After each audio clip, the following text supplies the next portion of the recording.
warahmatullahi wabarakatuh. Kali ini saya akan menjelaskan tentang sejarah hadis dan sejarah kodifikasi hadis untuk melengkapi tugas mata kuliah Ulumul Hadis. Untuk lebih lengkapnya penjelasan, mari kita simak video berikut ini.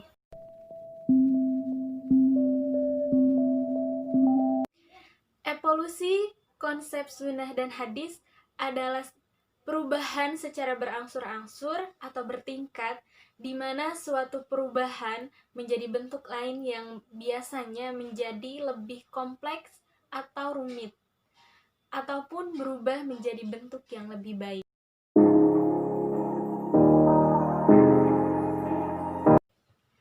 Sejarah sunnah dan hadis prakodifikasi. Dalam sejarahnya, hadis mengalami sedikit agak lambat dan bertahap dibandingkan dengan Al-Quran.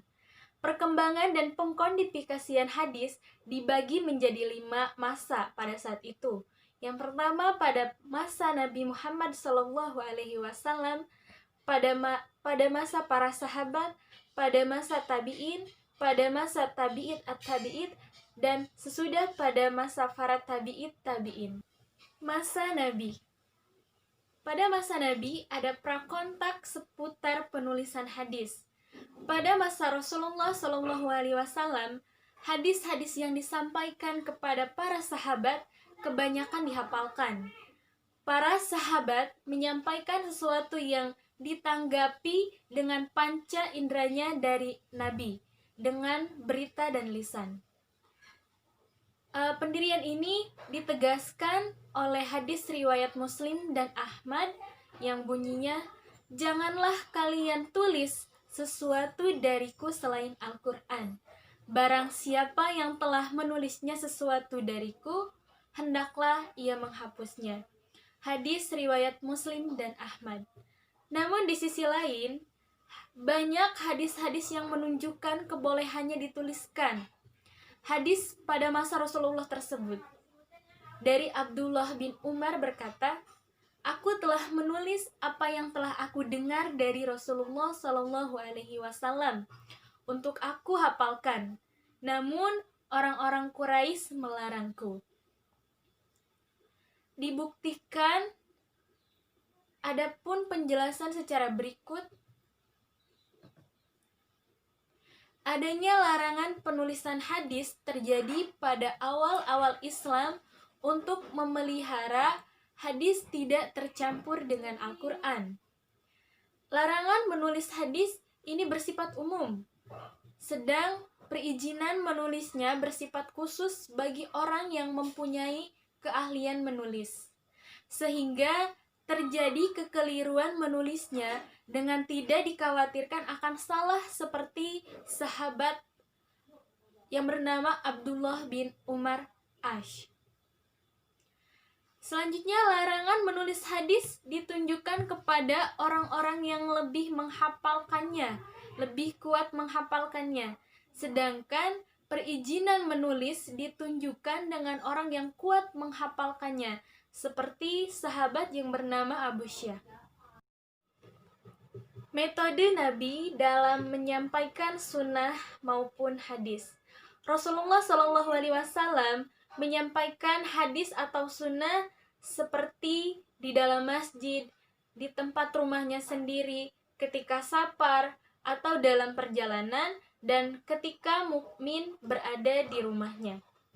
Dalam menyampaikan hadis-hadis tersebut, ada beberapa teknik yang dilakukan oleh Rasulullah SAW. Yang pertama, mengajarkan secara verbal melalui para sahabat pada pusat pembinaannya yang disebut Majelis Ta'lim. Yang kedua, dengan cara demonstrasi praktis dalam banyak kesempatan, Rasulullah SAW menyampaikan hadis melalui para sahabatnya tertentu, yang kemudian oleh para sahabat disampaikan kepada orang lain. Yang ketiga, kepada keluarga, misalkan soal kebutuhan biologis, terutama menyangkut hubungan suami istri. Rasulullah SAW menyampaikannya melalui istri-istrinya. Yang keempat, melalui ceramah. atau pidato di tempat terbuka, seperti ketika Fath Mekah, Syiah, jinayah, dan hak asasi manusia. Yang kelima, melalui perbuatan langsung yang disaksikan oleh para sahabat, yaitu dengan jalan musyadamah, seperti yang berkaitan dengan praktik-praktik ibadah dan muamalah. Yang keenam, pengajaran hadis dengan metode tertulis melalui utusan untuk mengirim ke daerah khususnya. Penjagaan hadis dan penjagaan Al-Quran pada masa Nabi Muhammad SAW dikategorikan menjadi dua kategori. Yang pertama, pemeliharaan Al-Quran dalam dada, dan yang kedua, pemeliharaan Al-Quran dengan tulisan. Yang pertama, pemeliharaan Al-Quran dengan dada sering juga disebut hifazul atau menghafalnya dalam hati. Dan kedua, pemeliharaan Al-Quran dengan tulisan. Sejarah menginformasikan bahwa setiap ada ayat-ayat yang turun dari Nabi Muhammad SAW memanggil sahabat-sahabat yang dikenal dengan kepandaian menulisnya. Lalu Rasulullah mengangkat beberapa penulis atau khutbah wahyu seperti Ali, Muawiyah, Ubay bin Ka'bah, dan Zaid bin Tasbih. Ayat-ayat Al-Quran yang mereka tulis dalam pelepah kurma, batu, kulit-kulit, atau tulang binatang.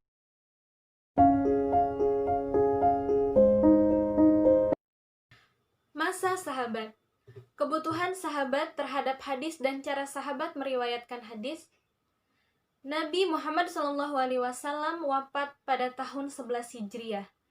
Kepada umatnya, beliau meninggalkan dua pegangan pedoman hidupnya, yaitu Al-Quran dengan hadis, yang harus dipegangi bagi pengaturan seluruh aspek kehidupan umat. Para sahabat mengetahui kedudukan sunnah sebagai sumber syariah pertama setelah Al-Quran Karim. Mereka tidak mau menyalahi as-sunnah jika as-sunnah itu mereka yakini kebenarannya. Sebagaimana mereka berhati-hati dalam meriwayatkan hadis Nabi Muhammad SAW karena khawatir berbuat kesalahan dan takut sunnah yang suci tersebut ternodai oleh kedustaan dan pengubahan. Cara sahabat menjaga sunnah atau hadis Nabi Muhammad SAW. Yang pertama, hati-hati dalam menyampaikan hadis dengan cara menyelidiki atau membatasi periwayatan hadis dan menggunakan kata khusus. Selanjutnya, berhati-hati dan ketat dalam menerima hadis, yaitu dengan meminta mendatangkan saksi, meminta sumpah, menerima tanpa syarat untuk sahabat tertentu, melarang menyampaikan hadis melebihi pemahaman dan kemampuan umat. Selanjutnya, melakukan keterkaitan matan, memahami terhadap hadis yang menghindari kesalahpahaman dan meluruskan pemahaman. Selanjutnya, melakukan rihalah, melakukan koreksi terhadap pelaksanaan hadis fi'liyah dan memperketat periwayatan di Al-Ma'an.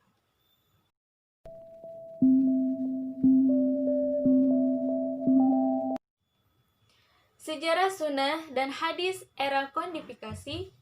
Faktor yang melatar belakanginya kodifikasi hadis dimulai era Umayyah Khalifah Umar bin Abdul Aziz pada awal abad kedua dalam Almanak Islam atau Hijriyah.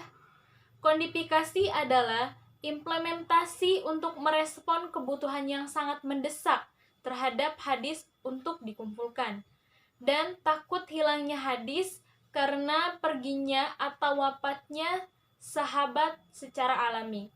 Tetapi beberapa teks korps hukum sunnah masih multi-interpretasi di tengah preferensi yang berbeda untuk menetapkan kehidupan sehari-hari.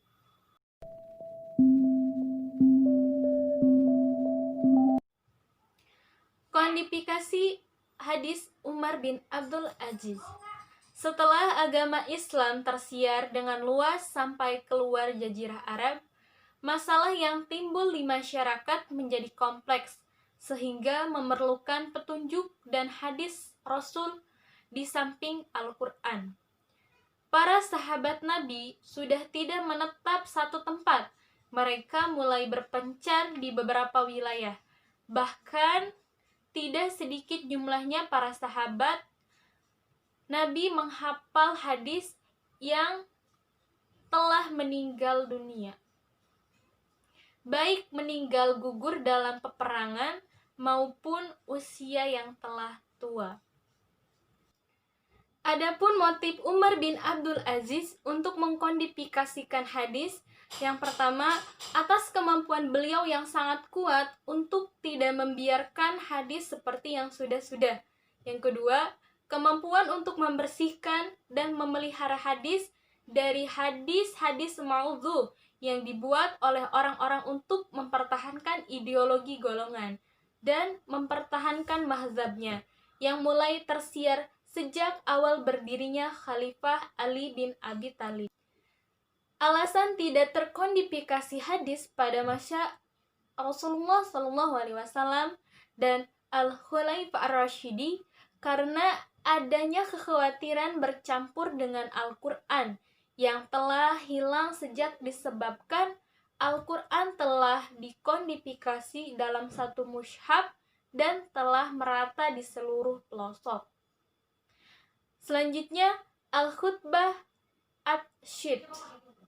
Istilah khutbah Al-Syid merupakan terminologi yang lazim digunakan dalam menggambarkan dalam kitab-kitab hadis yang standar yang berlaku di dalam dunia Islam.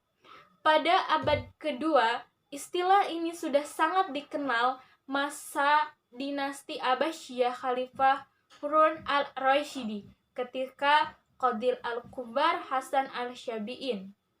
Itulah pemaparan tentang sejarah hadis dan sejarah kodifikasi hadis. Semoga bisa membantu teman-teman semua. Terima kasih. Wassalamualaikum warahmatullahi wabarakatuh.